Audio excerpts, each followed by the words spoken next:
Allah deyir cəmaatın namusuna baxma, denən baş üstə. Olmuş əhvalatdır, bəlkə də öz başınıza gəlib.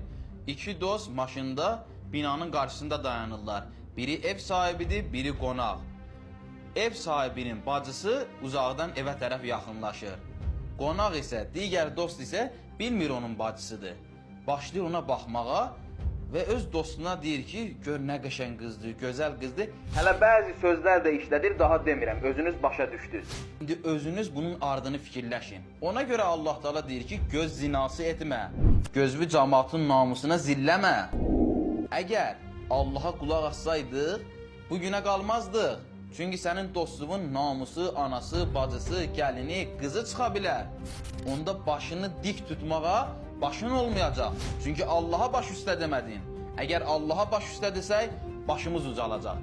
Əgər baş üstə deməsək, başımız daşdan daşa dəyəcək.